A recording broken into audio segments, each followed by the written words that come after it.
Maayong gabi, Ma'am Beverly. Kita sa magchika. Let me start off by saying that all my life, I've dealt with managers left and right. At a very young age, we would hold events, which would bring artists to Butuan City, and one of my fondest memories was when our family brought the intro voice to Butuan City. And that time, I was grade 3. And that time, crush kay na ako ang ilang drummer, si Paco Ares Paco Tiaga. I'm not sure kung asa na siya karon. With that being said, anad pud ko daan gyud og makigtigi og mga managers because niabot man sad ko sa punto sa akong life that I've worked with so many of them. And what I can say is a successful manager not only takes care of his or her talents, but also to make sure that everything in his or her life is peaceful. From the very start, Ma'am Beverly, let me start by saying that gwapa ka. But at the same time, ang imong kagwapa, ma-misinterpret og kabigaon. Ma-misinterpret because clearly, bisan pa og maldita ka manubag sa Facebook, there are a few contradictions between your role, what should be your role, and unsa siguro'y kasabutan nga kamo lang ni Elias ang kibaw. I say this because how you are acting is not what a manager looks like from my point of view, ha? Meaning, ang imo sigurong roles and responsibilities nga gisabutan with Elias is not what is, shall I say, normal. I said in my other video that most times a manager is either a stand-in for a parent, a stand-in for a friend, or a stand-in for a sibling. But the relationship is purely professional. It should have a gap. And delicadeza should be the underlying, most important trait of that relationship. You said it yourself, pamilyado ka. And seeing that Elias is also a pot of gold for you, you should make sure that you take care of him, not in the ways that I think you expect. Meaning, walay labot nga manghimaso ka sa iyang personal nga kinabuhi. Because Elias is Elias before ka niabot. And while I do acknowledge nga ikaw ang nakapadako sa TF ni Elias, nga ikaw ang nagplastar o namayagpag ang iyahang career, ikaw sad ang responsible sa tanang opportunities nga niabot sa ilaha. Pero let's face it, ikaw sad ang rason sa kagubot. I say this because ginapatulan pa nimo si Abby. Ginapatulan pa nimo ang mga sitwasyon na dapat ikaw ang mo-pacify. Why do I say this? Because remember, before pa kaniabot, si Elias na og si Abby. Before pa kaniabot, og tabang man ka imong gusto kang Elias, then dili labot ang pagpakig-away sa common law partner niya.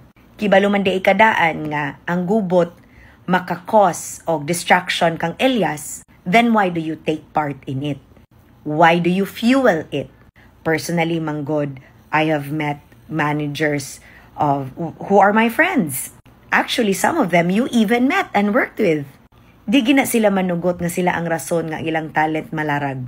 Dili gina sila manugot nga dili nila masabot og tarong even ang mga paris sa ilahang talent. Kay ako mismo dili man ko manager, but as a business owner, ang una na akong ginaplastar sa ako ang mga empleyado ang ilahang mga paris. Labi na og kibalo ko nga siloso og silosa. Kay mao man ni ang sa sitwasyon gud ninyo. Kay sure man ko ay ha kaniabot gubot na si Elias og si Abby. And dili gyud makatabang nga gwapa ka, ma'am. Dili pud makatabang nga ikaw mismo magpagahi-gahi pug ka. Dili pud makatabang, ma'am, nga medyo pilit ra kaayo ang imong pagtratar kay Elias. Wala ko nagbuot ha kung unsay angay o dili angay nimong buhaton. Like I said, delicadeza is the key. And between you and I, kung bright ka, kasabot ka ana. Kasabot ka that there are lines you should never cross. Makasabot ka that there are lines that should be thick, meaning far away from each other. Kay dili man gud makatabang, ma'am, nga tumpangan nimo si Abby. Dili makatabang because ang imong talent ang alaot. Remember, og dili maka-perform og tarong ang imong talent, pati ikaw og imong kita mawala pud baya.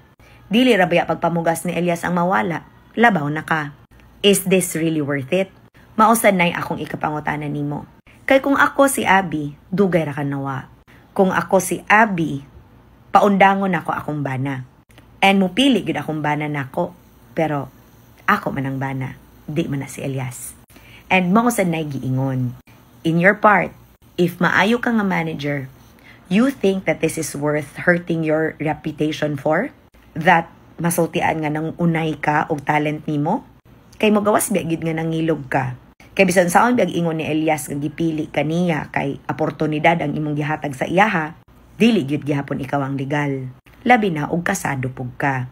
Not sure if kasado ka, pero since pamilyado man ka, ikaw gid pod ang luoy. Imong reputation. Is it really worth it? Nga maguba ang imong pagkatao just because of Elias? I'm not sure what you and Elias have. But sa mga side comments, sa mga nakakita sa inyo nga kailan ako, ma'am, prangkahanti ka. Uyab gid ko no ang pananaw sa inyo ha. Suod ra kaayo mo dili na normal. Kaya ako, ma'am, barkada nako halos tanan lalaki man. Bayot ko kalag, pero when it comes sa lalaki, kibalo ko mo plastar sa akong mga lalaki nga barkada.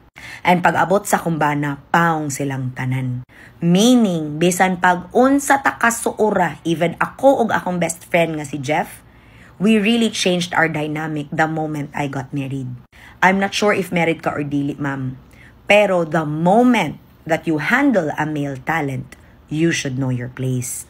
Because you need to adjust as well. Kay dili tungod nakadunol kag kwarta kang Elias og nabag-o nimo iyang kinabuhi, nga ikaw na ang nanag-iya sa iyang pagkatao. Dili po na pwede, ma'am. Dili sad na pwede nga ikaw ang makigtigi kang abi. Nga naman, di mo ko naangay pang kanang ilugan si Elias. Kaya di mo na imo. Talent nimo na. Di na nimo pa nag-iya. Trabaho nimo, plastaron siya o karir niya. Trabaho nimo, nga naa kay kaltas sa kita niya. Pero diha ra kutob.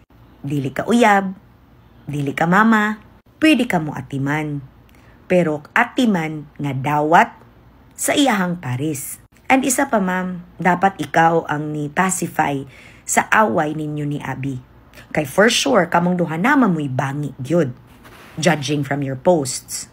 Kasabot kong maldita ka, pero hinaot, maldita ra ka, pero di kangil adog batasan.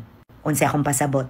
Kanitanan, as a professional manager, if you are what you seem, then you should fix this. Pero akong balikon, og parte ni sa inyong salida para matagad mo, para inyong anang inyong world tour, dili ni siya saktupod. Creating drama for clout and attention is going to backfire sooner or later.